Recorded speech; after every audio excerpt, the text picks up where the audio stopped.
Today on the Topping Show, Vivek on the Education Secretary giving a message to kids and having a pride flag instead of an American flag. Trump stock crashed 21% in a single day earlier this week. Planet Fitness founder roasts the company in an interview with Libs of TikTok. Budweiser, well, their Today We Match tweet or watch tweet, well, it's mostly crashes and burns, with bots being the most replied. Elon Musk joined Disney as DEI officer. April 1st tweet goes, well, viral all week. Volkswagen begins testing a Kangaroo repelling car logo. UPS wins the USPS contract, and AT&T has a leak of about 73 million current and former clients' data being leaked out. All of that and much more on The Topping Show.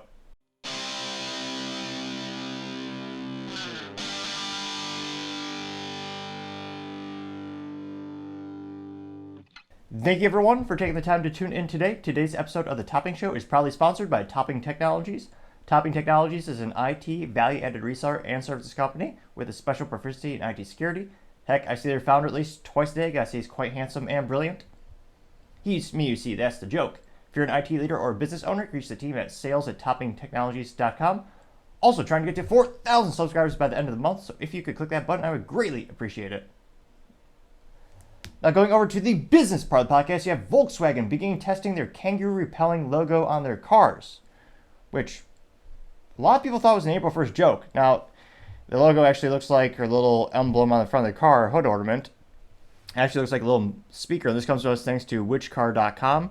They note that, quote, Volkswagen Roo badge set to be the world's first kangaroo deterrent, unquote.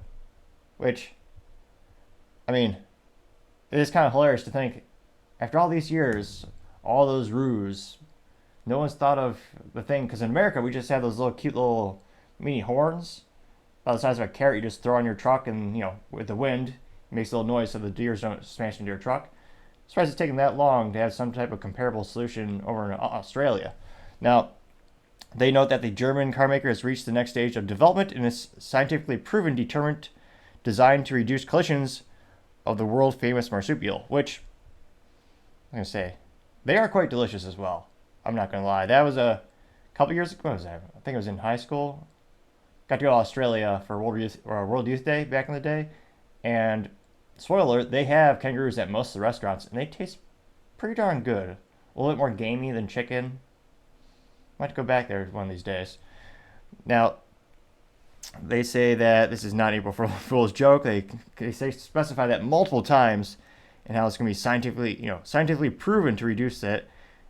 And they literally are calling it a Roo badge. Now, according to Wires, kangaroos, according to Wires, are involved in 90% of vehicle road collisions involving wildlife at a significant human and financial cost. Which, that'd be a dark, weird way to die. You hit a kangaroo. They note that the Roo badge will be integrated into the Volkswagen round logo at the front of their vehicles, and will provide a audio shield to signify danger to nearby kangaroos. When asked for comment, they said, We're working on sounds that might be meaningful to eastern gray kangaroos, like dingo calls, alarm calls made by birds, and alarm thumps that kangaroos make to warn each other, said Associate Professor Graham Collision of the University of Melbourne. It looks like it'll be a focused beam emitted from a 17 centimeter diameter Roo badge unit, known as a unique audio deterrent, localized for the species of those kangaroos that are over there. So, very unique, funny, interesting business news. I never would have thought this would be a thing you would need, but it turns out it makes sense, and I can't but think, whether it succeeds or fails, it seems like a funny novelty item I think some Americans will probably import just to have on the shelf as I guess for me it'd be a funny piece of business accoutrement or a little knickknack, because I can't help but think no one's going to believe you just tell them at a bar, at a social gathering, oh yeah, they have the kangaroo repelling logo for Volkswagen down in Australia. I mean, let me know, do you ever buy one just as the novelty? Obviously, it wouldn't do anything in America, except those kangaroos that escape from the zoos. Those dastardly devils could smash in your vehicle. This could perhaps be helpful. But I partially digress. Other interesting business news, you have the USPS, one of those things where if you take the moment to subscribe, it very well may assist in my speaking ineptitudes. Truth be told, believe it or not, when I first started the show, I had a lot more errors. I would stumble my words even worse than now. I would speak a lot faster, believe it or not, and I mispronounce not insignificant number of things. Now, granted, some might say it's just been modicum improvement since you gain more subscribers, but my theory is the more subscribers I've gained, the better I've been able to speak. Now, granted, some might argue it's just a modicum of improvement, barely anything at all. However, I think there is a little bit of an improvement, so there might be something to this theory. So if you can click that button and assist me, I would greatly appreciate it. So again, as I attempt to speak today, it is other interesting business news. You have the UPS winning the post service contract, taking it away from FedEx after more than 20 years, which I can't but wonder how bad that sales rep has to feel, because I don't want to say they're fired, but they're going to be let go. Because again, that's one of the biggest contracts out there, and that is a huge volume of mail. That's a huge volume of business, and especially when it comes to business transactions, relatively speaking, in terms of most how business operates, we have a business to consumer business model, similar to something akin to perhaps Nike or Apple, where you can go to their website and just buy directly from them, or in some cases they sell to a distributor or another third party to sell to you. Well, it's really easy to do a one-off sale of an iPhone. I mean, that's not just relative to your life. It's not a big significant cost. It's not going to make or break your life. Although people might make fun of you for spending over thousands of dollars on a phone that's 50% profit margin. I might do that, but it's not that significant. For business-to-business transactions, those are worth sometimes worth hundreds of millions of dollars, if not billions of dollars in revenue. And the sales cycle, instead of being maybe a couple hours or a day for a cell phone, it could be weeks, months, years even. So I can't imagine how long this sale took. And man, talk about a fascinating interview. That UPS rep, because again, you have a whole team when it comes to business sales more often than not. But the amount of resource allocation necessary and the amount of planning, coordinating, and executing this type of sale, I mean, that would be a fascinating tale in and of itself. Now, this was first reported thanks to Emma Thorne over at LinkedIn News. They note that the USPS is taking over as the primary cargo provider for the United States Postal Service. UPS didn't disclose the financial terms of the new deal, but it was quote-unquote significant. Now, unless they're transporting things for the Department of Defense or some type of secret product we're not supposed to know about, I would have thought it would have been a public bid system, since most government contracts and most government deals are usually put out to the bid system. So I'm surprised they don't say they don't disclose more of the financial terms. Granted, we might not know what the UPS profit margin is, but we have a couple estimates here. They note that FedEx had held the USPS contract for more than 2 decades. Oh, someone's definitely getting fired over this. But walked away after two sides couldn't agree upon improved terms. The end of the relationship could cost FedEx almost $2 billion annually in income and funds and hundreds of pilot jobs. The carrier will have to reduce their air capacity, which some might say is beneficial in the medium term, according to some analysts, because, again, in the short term, that does reduce your costs and make the company more profitable if you're able to just slash a bunch of pilots are not cheap. They're very necessary for now until the drones take over everything and the computers, but it's something you can get off the balance sheet in the short term and pump up the stock and make it look relatively good. Now, again, I'm not sure how this is going to play out for them long term. It'll be interesting to see. I suspect UPS will make a fair profit on this type of transaction. And interestingly enough, they don't actually tell us the duration of the contract as I scroll through more and more. Let's see here. It looks like in terms of historicals, one of the comments notes that USPS payments to FedEx shrank to about $1.7 billion in fiscal 2023, down from $2.4 billion during the fiscal year ended in 2020. So it is looks like it's on the downtrend. Now, that being said, one of the biggest competitors people keep forgetting about is Amazon. They own their own airplanes. They own their own infrastructure, and they're going to be taking over more and more. I suspect in our lifetime, it might make sense to spin that off into an independent subsidiary or independent business, especially if the government starts to crack down and if they start to perceive Amazon as a monopoly and they start to try to break it up. That wouldn't be inconceivable. But as always, let me know. It'll be fascinating to hear what you have to say. Now, going over to the culture part of the podcast, you have Elon Musk joined Disney DEI tweet going viral all week. And, of course, it was a fantastic April Fool's tweet. Now, Elon Musk on April 1st said, quote, excited to, and he tagged the company too, which is also especially hilarious. He said, quote, excited to join Disney as their chief DEI officer. Can't wait to work with Bob Iger and Kathleen Kennedy to make their content more woke. even the linguini, unquote. That got 62.4 million views in the first 48 hours of posting, and it got 256,000 likes, which is astronomical. I mean, not to brag, but I did get 3 likes on a video that I posted last week. As the youth might say, that went relatively viral, relative to my average video, perhaps. And interestingly enough, he responded to a couple of them. So one of the first comments comes from Elon Musk. He says, quote, "Can't wait for Toy Story 5 and 2 more Manoa movies. Yay." And it's a little, the little comic strip of the guys in the corporate meeting. They throw something out the window. And the first comic strip says, "We need some new ideas for new films. What should we do?" And then the first person says, more photorealism. The second person says, more woke culture. And the third person says, how about stop making live adaptations of everything and make an original film for once? And that third person gets thrown out the window, of course, because Disney doesn't do a lot of original things these days. They mostly do crappy remakes and inject politics to further alienate what they used to have in terms of their customer base. Now, one of my favorite responses actually comes from Elon Musk parody account. And this guy says, quote, "Sorry guys, posted this from the wrong account," unquote. They got 48,000 likes. And Elon Musk even responded to that with a laughy emoji, getting 39,000 likes. Now, of course, we do have our favorite contrarian. No, granted, I don't really like them, but I do appreciate differentiating points of opinion to make life a little bit more interesting and a little bit less of an echo chamber. Now, Luke Zaleski, the guy who, I don't understand this, he chose his profile picture, is him in a V-neck. He's a man, and this is his social media. That's what he chose. As we know, all men should always suit up. You always look best, obviously. But he chose a V-neck, and he turned himself into a cartoon. Nevertheless, Luke Zaleski says, quote, "There are 3 main right-wing plots relentlessly promulgated on X's most prominent ad share paid feeds. 1. White people are victim heroes of a global plot against them. 2. Trump is a victim hero of a global plot against him. 3. Elon is a victim hero of a global plot against him," unquote.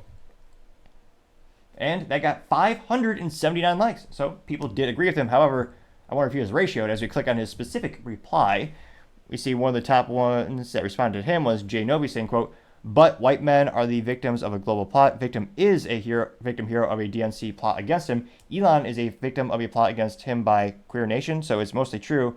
So it must be malinformation," unquote, getting 38 likes.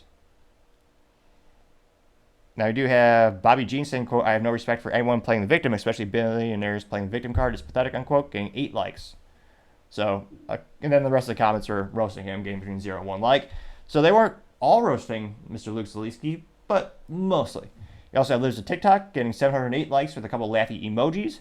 Clown World getting a laughing emoji with 498 likes.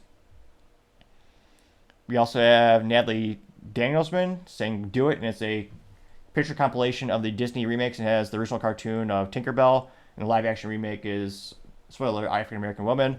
You have the cartoon of Ariel, then you have live action remake with, well, she does have the fish eyes, but it is an African American actress.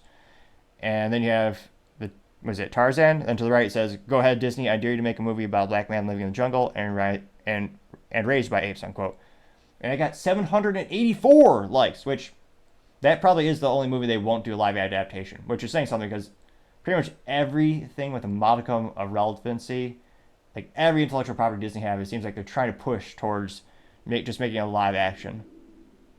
You also have Wall Street Apes saying, quote, "Can't wait for a Disney movie showing your journey as a brave African American immigrating to the United States and the struggles you had to overcome. Hashtag DEI for the win." And it's an AI generated image of Elon Musk as African American. That got 3.2 thousand likes.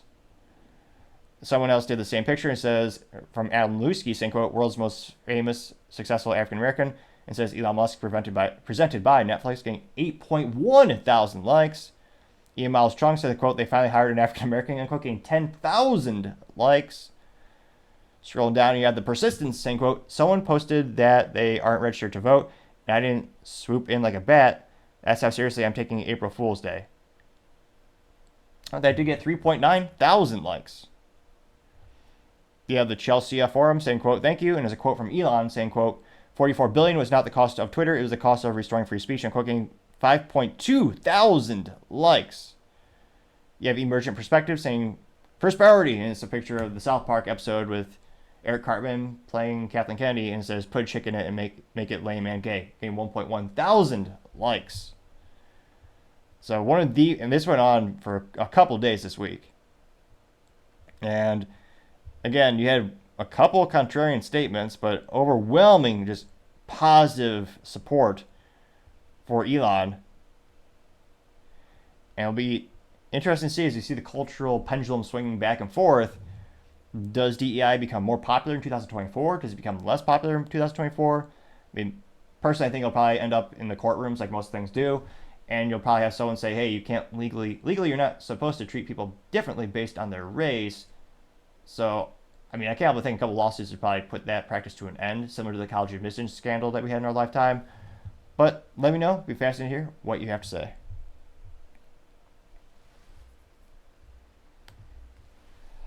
Other interesting cultural news, you have Planet Fitness founder speaking out with an interview with Libs of TikTok. Now, this as Planet Fitness has seemingly shot themselves in the foot worse than Ron DeSantis' presidential campaign when this long policy came out where they will allow biological men to be in women's bathrooms. And it was around for a while, but it really went viral. We had a nice old grandma in the women's locker room notice a man shaving there. And again, there's a little girl in that locker room. And presumably he was also changing in there, and he was also, shaving. And she said, hey, you're not supposed to be here. What are you doing? To which the gentleman replied, oh, I'm part of the, I'm trans, or he claimed to be part of the LGBTQ. I think the specific vernacular during the encounter was the LGBTQ community, and that was his retort. And then when the grandma, nice lady, went to the reception and said, hey, there's an adult man shaving in the women's restroom, and there's children in there, and the result from Planet Fitness was, oh yeah, we're going to cancel your membership. And she did take a picture of the man shaving for evidence. And they said, oh yeah, we're going to use this excuse. You're gone.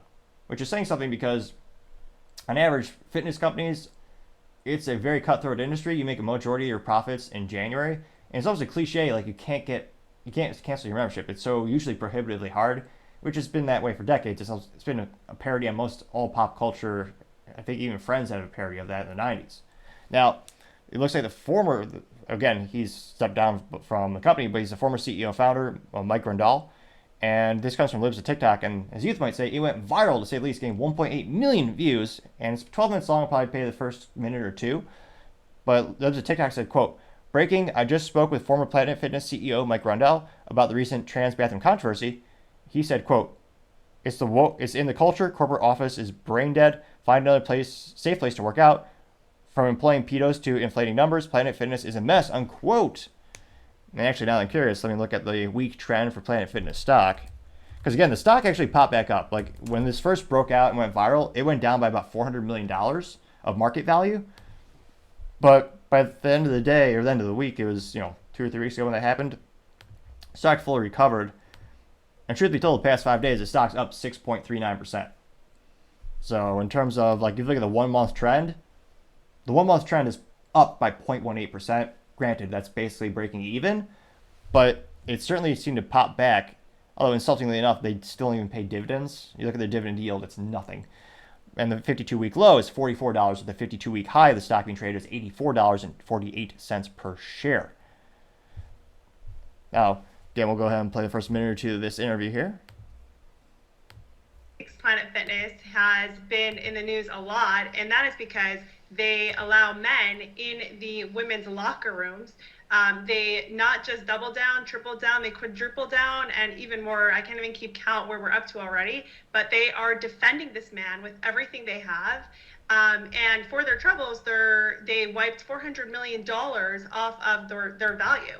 So today we get to talk to the founder of Planet Fitness, and he has a very interesting story. Mike, thank you so much for joining me today. Let's just get right into it. I wanted to talk about how you founded Planet Fitness, what your mission was, what your vision was, and then we can get into what happened to that vision and how we got to where we are today, where they allow men in the women's locker rooms. Well, thank you for having me. That is how we got here today.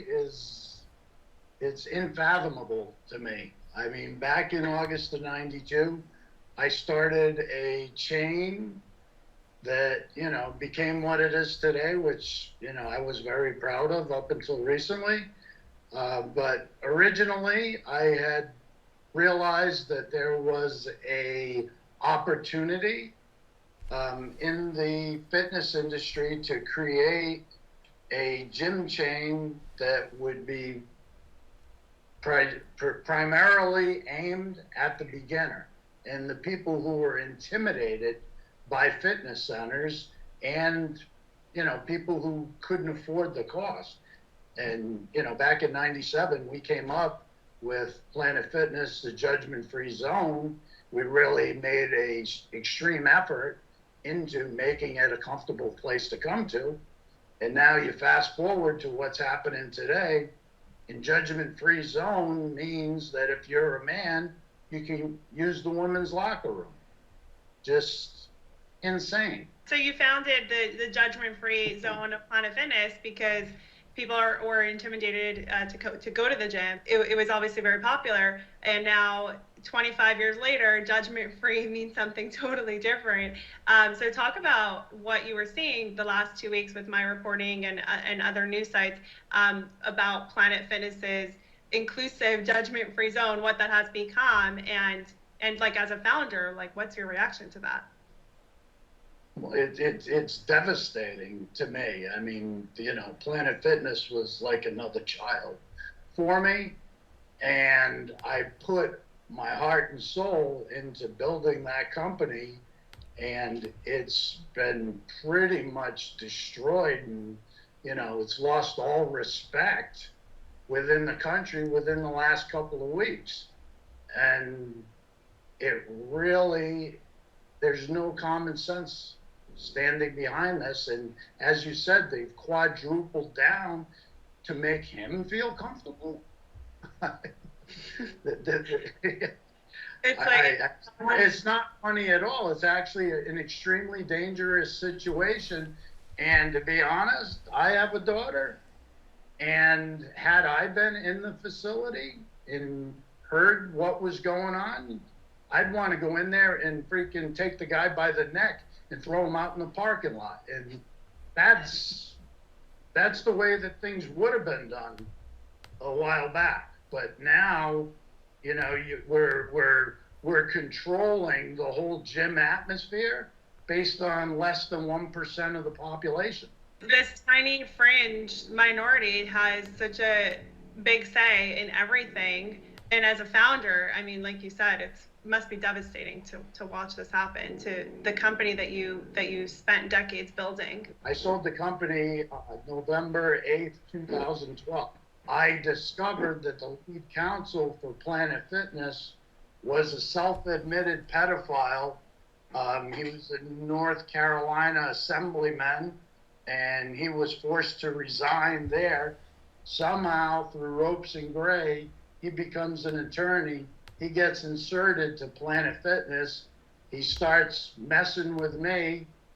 I get a dossier done from a private investigator on Richard Moore's background, who's the chief administrative officer at Planet Fitness at the time. It says that he's a pedophile, abused multiple young boys.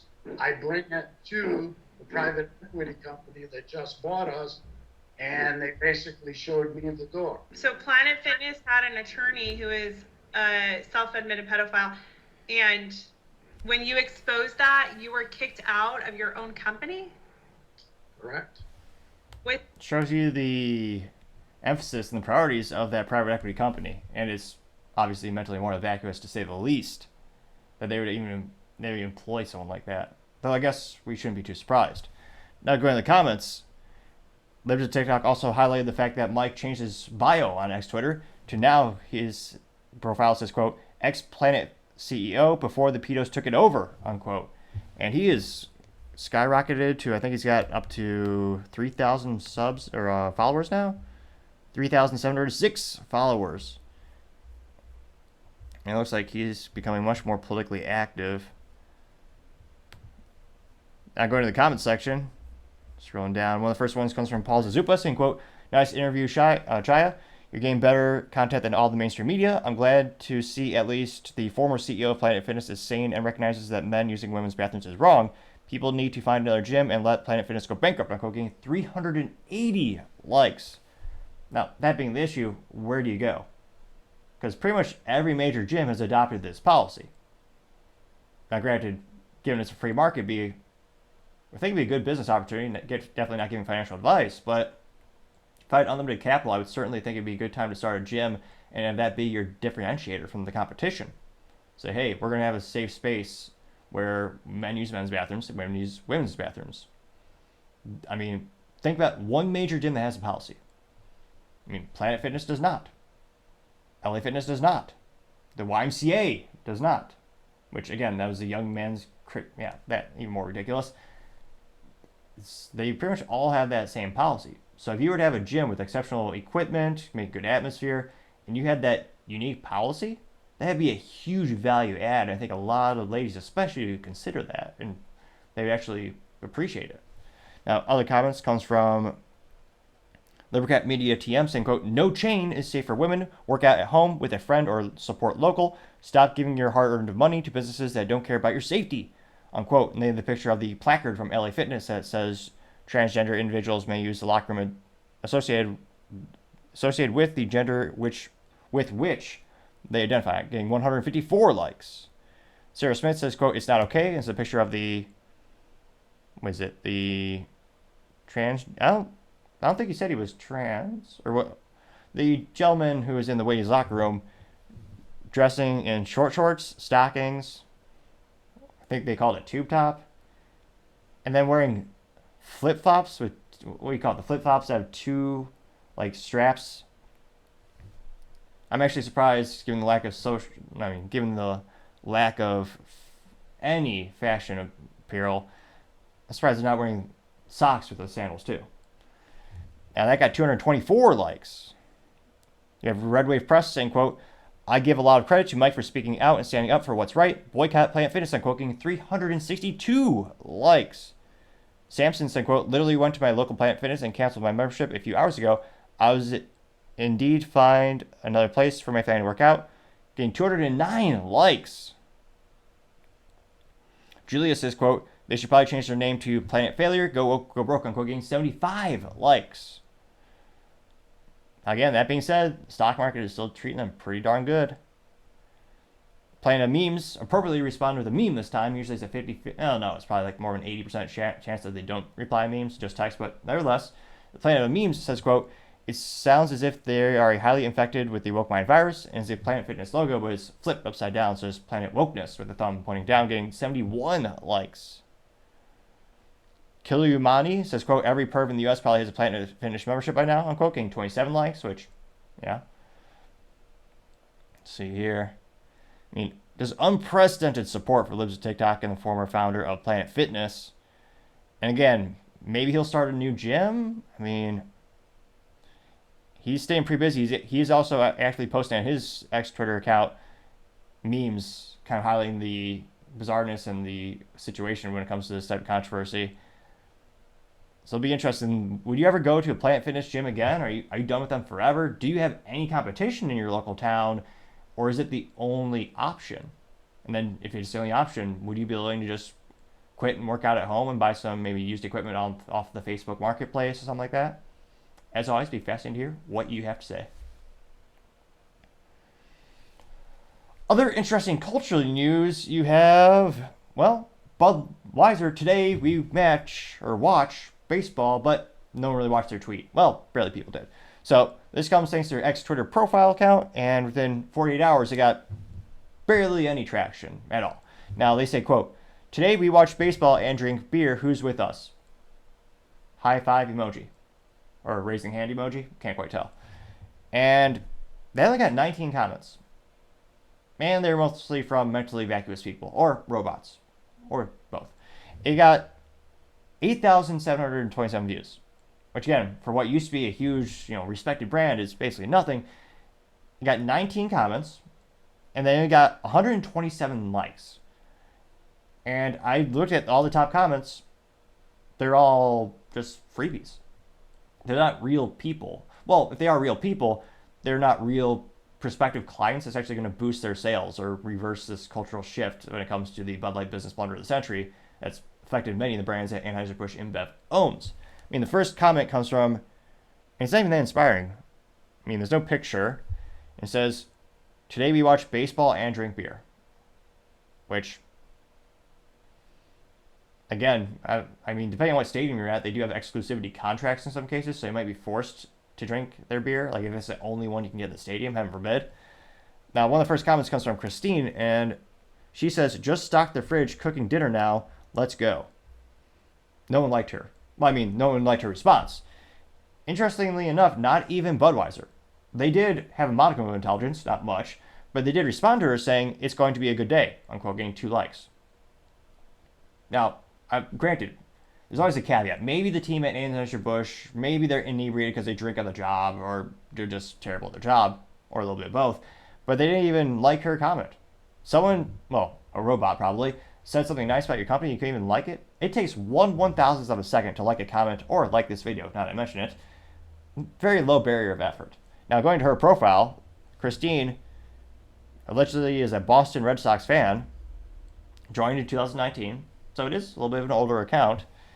And when you look at her profile, kind of scroll through all the stuff,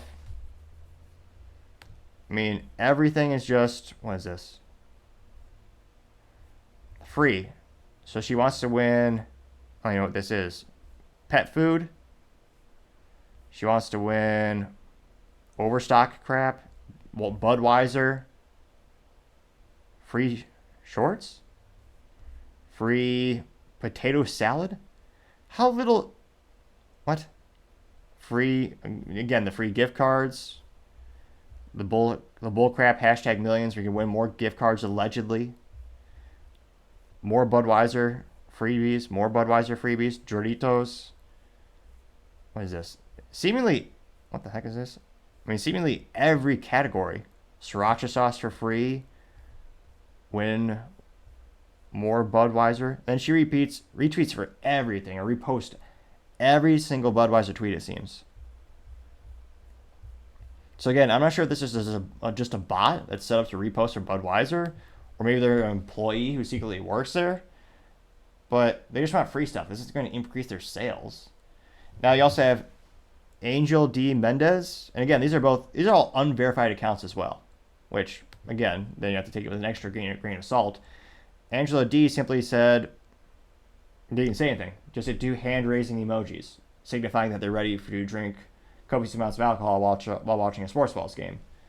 Now going to Angel, claims to be on joined in 2015, has 1,300 followers.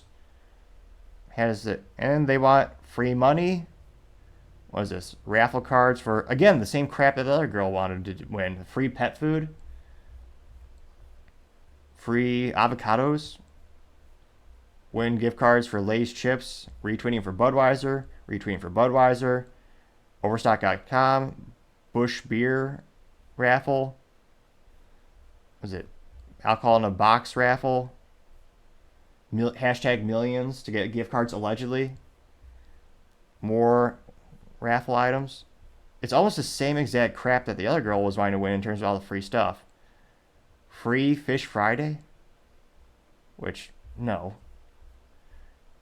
Just completely mentally vacuous. And again, retweets for all the Budweiser stuff. And the Bud Light. So the first 2 comments that are relatively unverified accounts, and they just repost everything for Budweiser. You also have Lillian, again, an unverified account. She raised her hand. Now, interestingly enough, Budweiser did not like her comment or the previous girl's comment. Now, they did respond saying, "Knew you would be."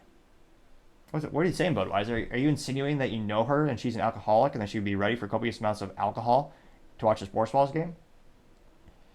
Depending on how you interpret that could be pretty insulting. Now, going to her profile, Lillian joined in 2015, and she wants to win, FanDuel, gift cards, is this?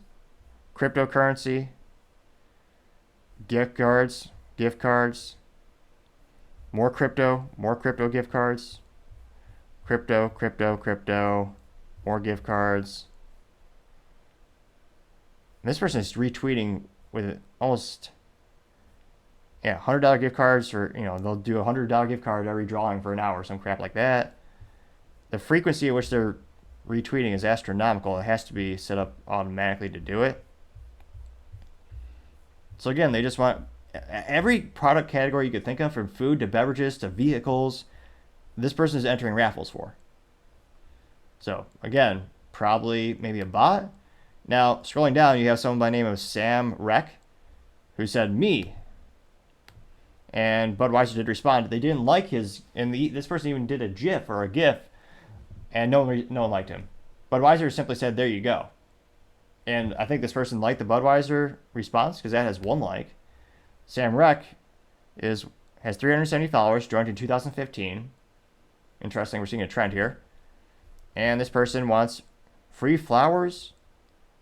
They're reposting for the Rolls-Royce Electric, so tasteless. Scrolling down, they want to win Lay's potato chips. Again, the same Lay's promo.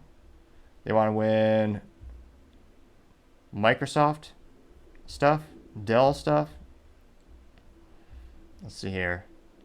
Reposting for a couple car companies, reposting for Budweiser, reposting for Intel News, Microsoft, Emirates.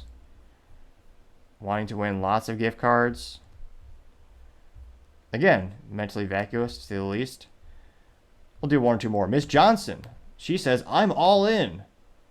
Budweiser said, we had a feeling you'd say that. Maybe they know her all too well. Now, Budweiser didn't actually like her response. No one did actually. But someone did like the Budweiser response. So they liked the Budweiser response, just not her. Miss Johnson apparently joined in 2009, has 748 followers, and she wants to win Cinemark gift cards, Overstock gift cards. What is this? The same Overstock things that the other people are doing. What the heck's a FOCO? FOCO? F-O-C-O? USA? So I guess you win an apron with a sports balls team logo emblazoned on it. She wants that, just like the other people. Overstock again. Cinemark. More gift cards. More gift cards. Baseball related gift cards. More giveaways. South Park giveaway. Cinemark giveaway. Was it a Fallout giveaway? An AT&T promo. The same stupid thing where you can win. What is this? Was it chowder? Macaroni salad? I don't know how sad your life is where you have to enter a contest. You want to win salad? So they're reposting for the same salad company. More Cinemark stuff they want to repost for gift cards. This person actually reposted for a chance to win a SpongeBob branded Xbox. I mean, no one over the age of 13 should want that product. That's just ridiculous. Scrolling more and more. They want reposting for Bud Light, reposting for Budweiser. They want to win. What is this? They want to win Oreos, apparently. More chips they want to win. They want to win more gift cards from Cinemark. They just want free crap. Anything will do. All right, we'll do one or two more because this is getting almost comical. Kyle Newman simply responded with a guy holding a hand up emoji. He has 258 followers. And he wants to, let's see, repost for PlayStation, MLB, Cubs. Sports ball, want to win. This person wants to win sports cards, which I guess is collectible for some people. This is the first person where actually he does have some original tweets, so he actually says something of his own accord, which is rare for a Budweiser responder. So we had to take 1, 2, 3, 4, 5 just to get something close to a real person. Now, scrolling down, there was one. Let's see here. Was there only one comment that got likes that wasn't just one for free stuff? It was. Now, granted, I might be a little biased, but I think this gentleman is quite handsome and brilliant. Someone by the name of the Topping Show hashtag said, quote, all the responses are from unverified accounts that retweet for Budweiser and free stuff. Look at their profiles. I'm sure that's a coincidence. And then use the meme of Charlie from It's Always Sunny in Philadelphia with the conspiracy board. That did get one like, which was actually more than most of the responses, so that's saying something. So when it comes to the Bud Light marketing, they're certainly not moving the ball sports ball, I guess, pun intended, because they were talking about the baseball. They're certainly not moving it down to get the first base or the 5 yard line or something to that effect. And again, it's not increasing their sales, really not shifting anyone's perspective about the company. No one's really respecting them more. It just seems to be the ever-giving business blunder of the century. And then culturally speaking, they're spending lots of money on marketing, but I'm not sure how much of an ROI they're getting because the sales aren't increasing, and they're just seemingly doing the same thing that they've done for decades in terms of the old marketing approaches, and it certainly isn't working. But let me know, do you know anyone who's bought a Bud Light in the past year? And do they do it soberly? Like, do they make a conscious decision and they're at a place that served other options, so it wasn't the only beer possible? So do they consciously choose that brand, and why? And then how many weird looks do they get? Or did anyone give this person accolades for, being proud or something? As always, be fascinated to hear what you have to say. Now going over to the political part of the podcast, you have Vivek on the Education Secretary's message to kids and changing his flag from a USA flag to a progress flag. Now, this was first reported on End Wokeness's profile, and End Wokeness, when he posted, got about 814,000 views and 2.8 thousand likes on the X Twitter. And Wokeness said, quote, Education Secretary Cardona replaces his American lapel pin with an LGBTQ plus pin for Transgender Day of Visibility. His message for the children. Now, it's only about 48 seconds long, so go ahead and play that without too much further ado. To the many transgender students across the country listening on this Trans Day of Visibility, we in the Biden-Harris administration want you to know that we see you, we support you, and we celebrate you. We also know it's not an easy time to be you. Walking into a classroom should be an act of hope, not an act of bravery. That every day you choose to show up as your true self, you make this world a more brave, more honest, and more free place. In your gift for seeing things as they could be, I see the promise of America. Today, we at the Department of Education want you to know that your school, your community, and your country are better because you're a part of it. You don't just belong here, we need you here. From all of us here at the Department of Education, happy Trans Day of Visibility. I can't but think I don't think he actually wished anyone a happy Easter, I'm just going to say that much. And this calendar year did actually fall on the same date. And I guess the only redeemable factor about this seemingly creepy guy is that he did, as all men should always, suit up, of course. So he did something right. Now, when it comes to the first comments on the video, you have Paul Zazupa saying, quote, Education Secretary Cardona should be locked up for life and never allowed children be around children. He's admitting in his statement right here that he wants to prey upon minors. There's no fixing an adult like this. He's admittedly perverse. I'm quoting 265 likes. And then Brown Eyed Girl says, quote, put an end to it. Why is a group of people who are incapable of procreation for themselves so hell-bent on educating your children? Abolish the U.S. Department of Education, getting 526 likes. Let's see here. You also have Mark saying, quote, these groomers are absolutely disgusting and unashamed. Is a picture of a girl, and the text says, quote, there's no such thing as a transgender child, unquote, getting 289 likes. Well, before the parents give them drugs and surgeries that are irreversible. And then you also have the Planet of Memes saying, quote, the federal Department of Education should be abolished, unquote, getting 179 likes. Now, going again to Vivek's response. Now, Vivek said, quote, it's human nature to pledge allegiance to a flag. The only question is, which one, unquote. And Vivek got 340,000 views and 3.5 thousand likes. So interestingly enough, not the best like ratio for him. But it is fascinating to see more and more buildings in the United States and homes fly the Ukraine flag or the Pride flag more than the United States flag. Which, again, in terms of marketing and politics, that was the most foolish thing Democrats had ever done, is letting Republicans really be the default party for that flag. I mean, giving up on that flag was one of the silliest things from a marketing and business perspective that Democrats had done lately. And it shows most of the marketing materials and what they're publishing. It's mostly the pride flags and the transitioning flags, and there's too many to keep track of. Again, not good marketing.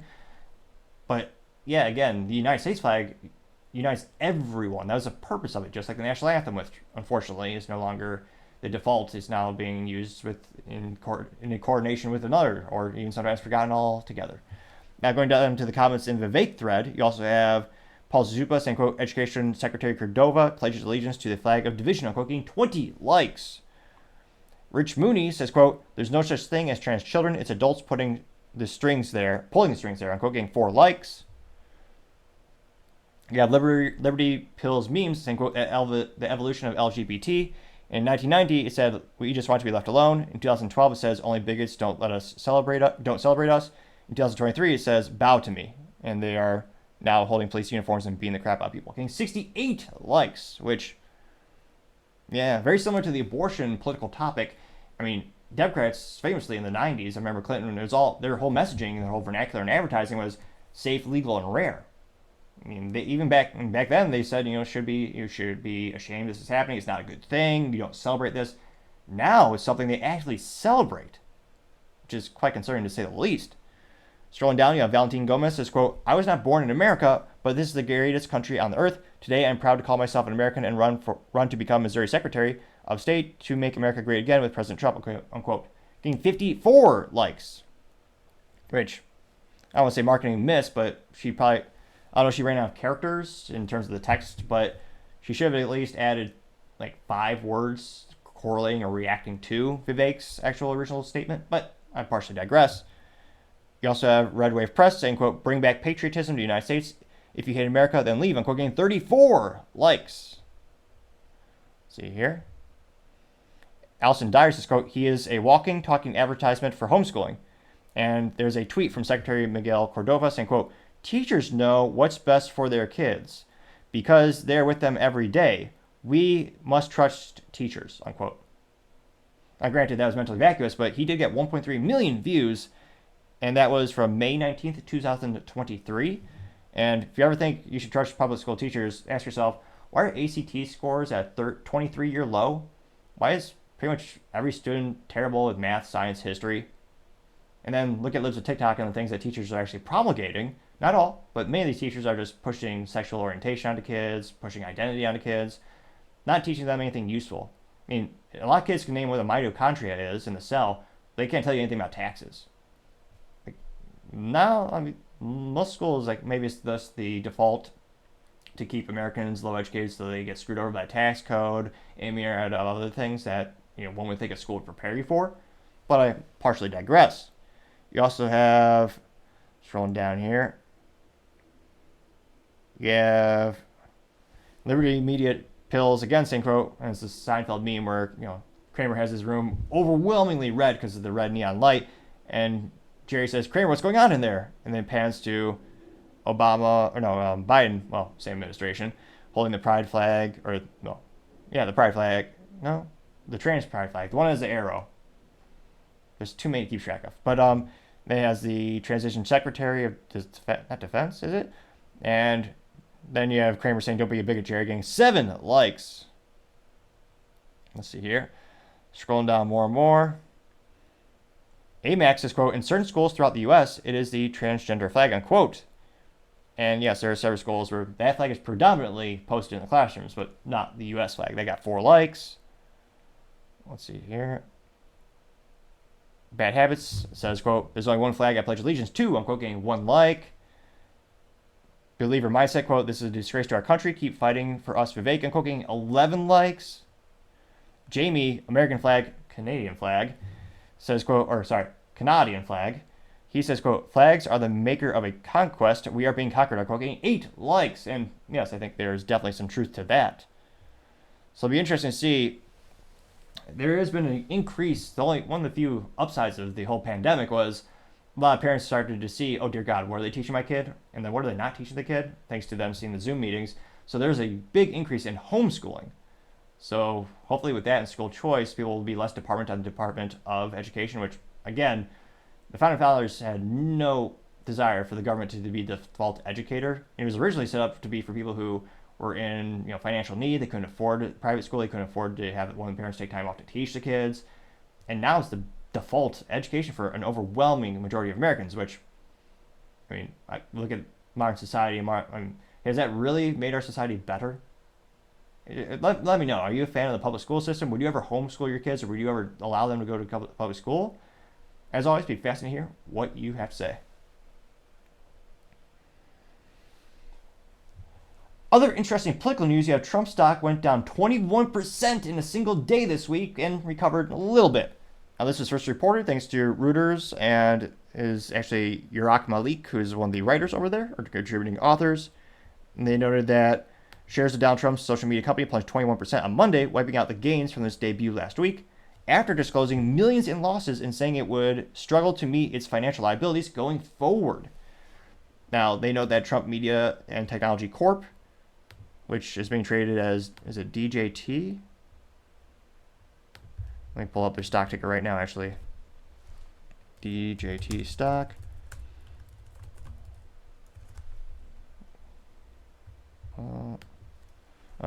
Let's see here. Trump Media Group. Trump Media Group. Let's see. So the current market cap, and again, it did bounce back up a little bit. Market cap's $7.11 billion, with the 52-week low being $45.26 per share, 52-week high, $79.38 per share. Now, going back to the article, they note that Trump Media Technology Group lost more than $58 million in 2023. It said in a filing, sending shares reeling less than a week after the Truth Social parent went through a high-profile blank check merger. The stock then surged in its March 22 debut to close nearly $58 per share on retail buyer enthusiasm, including supporters of Trump, the likely Republican nominee in 2000. What do you mean, likely Republican nominee? Do they not read the papers? Well, these days, few do. Newspapers are basically out of existence. Do they not read, or I guess go online and read the news? They said that, after that, the news of them going down and having their cost way too much, the shares crashed. Now, Trump himself owns 78.75 million shares, which again, looks like that stake is about $6 billion when the stock did peak. Now, in terms of the stock's actual performance, you look at the company, now it looked like True Social revenue was $4.13 million last year, up from $1.27 in 2022. And by comparison to Reddit, it brought in revenue of $800 million in 2023. Now, they say the latter has 73 million active users, whereas True Social only discloses its numbers of signups, which come into 8.9 million. Now, earlier this week, TMTG said it has no plans to disclose key metrics generally used by similar companies.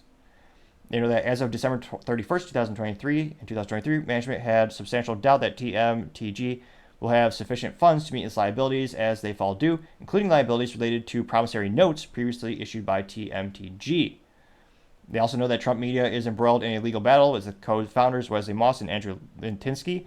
On Monday, a Delaware judge said he wanted the parties to set a hearing date this month to determine if the two should receive the 8.6% stake in the company they claim they are owed. So there are a lot of things going against this stock, and realistically, there's only one thing going for it, is Trump. I mean, that's the only reason people are buying this stock. Because, again, when you look at the metrics, the viability of the company, it's not even close to being viable. If Elon never bought Twitter, I think True Social would be worth a lot more. Because, again, there are very few alternatives for free media. But since Elon bought Twitter, we named it X. And granted, it's still not a stalwart of free speech. It's not perfect. But it's much better than the competition, and they have the huge market share of people who are already using the product. And again, having people to try to adopt a new technology is sometimes prohibitively expensive, difficult, and the sales cycle can be quite some time, just how much effort you have to take to persuade someone to sign up for True Social. And truth be told, the people I know who have it, the only reason they have it is because Trump is on it. And truth be told, there are some Twitter accounts that just repost what Trump posts, thereby defeating a lot of the big value or by compelling reason to sign up, which would be to see what Trump is saying. And, I mean, look at the finances. They barely brought in any sales. That being said, a lot of tech companies don't make money for years. Amazon lost money for almost a decade. I mean, when Jeff Bezos first was looking for investors for Amazon, he had to explain to people the concept of the internet, which shows you, how far back in time that had gone. And they was very transparent. Jeff Bezos for years said, hey, we're not going to make a profit. Here's the business plan. It's a long-term one. And long term, we believe it's going to be, a great, it's going to be largely profitable for us and the shareholders. Will be amazing. And turned out to be, it's one of the most successful companies in history. Will be known, Amazon.com. But I mean, Truth Social, there's a lot of risk there. If Trump, there's a lot of pros, a lot of cons. He is getting older in age. Now, thankfully, it doesn't seem to be, he has a lot of mental degradation. He's still pretty, sharp as a tack, as my grandpa might say, unlike many people his age, or some people his age. And without him, the value of this just dissolves to nothing. I mean, he's the big draw for this platform. And again, anecdotally speaking, I know a couple friends who have it because they really are big fans of Trump and they want to support him no matter what. And I suspect a lot of people buying the stock, they're just Trump supporters. They want to support Trump by buying this stock. I mean, and again, I've been wrong. Hindsight's 2020, and I certainly don't give investing advice. But again, their sales are increasing. That's true. But that's a fascinating thing about stocks. There's you have the value on paper of the company, but they're making a revenue, and usually, traditionally, they publicly trade or IPO on a multiplier of that. And then you have the public perception of stock. And a lot of stock is the public perception. How much does the company value this product? How much do they believe in this company? And so let me know. Again, that's rough, especially with IPOs. Usually within the first couple of days, there's a market correction. A lot of the people who are, turning up the stock, or they're selling their shares, they're liquidating it, they're selling it. But I mean, 21% drop in one day, that's pretty rough. And again, it did recover a little bit this week as well. So again, I'll pull up the week trend, and looks like it went up 7% in a single day. But I mean the overall week trend is still down. And again, granted, by the time this video is actually rendered and uploaded, the stock will change because it changes every second, or fraction of a second. Now I think about it, perhaps. I mean, the week average is looking around, probably finish out the week negative 23, maybe 25%. That's not great. And I mean, what's the value? I mean, what if Trump just liquidates all his stock because he needs cash? And he'll probably still, because I know he has an agreement in place where I believe the stipulation is for social media, he has to post there first. So if he does liquidate his stock, I mean, even if he's that would send the price going down even more. It seems like a pretty risky technology to invest in.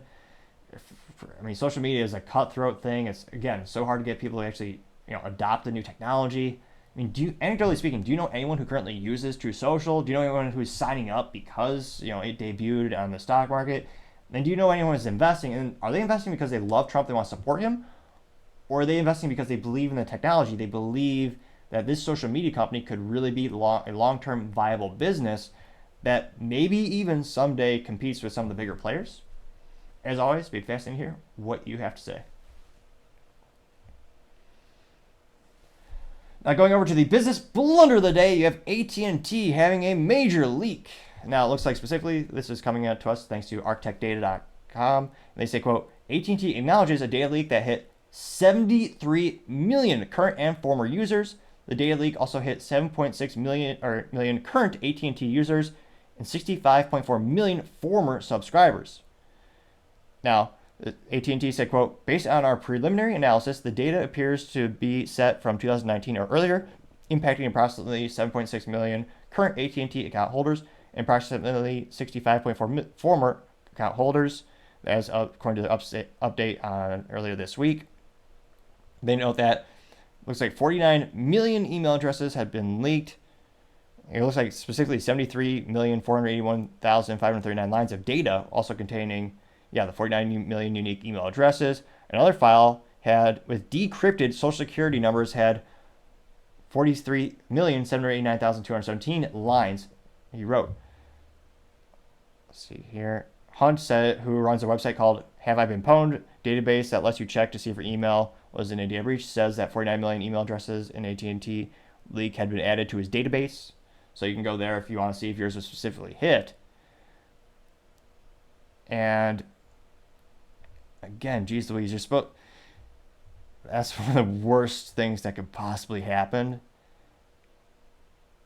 And it's one of those instances where AT&T is predominantly known as a telecom company. A lot of people think of them for internet. Maybe they think of them for cable, or you have You have your wireless, technologies, your phone plan, but you also have the internet being plugged to your house via, well, more often than that, fiber channel.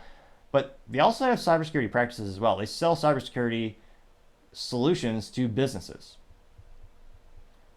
Definitely, and one would presume you drink your own champagne, as they say in sales. You use the product that you sell.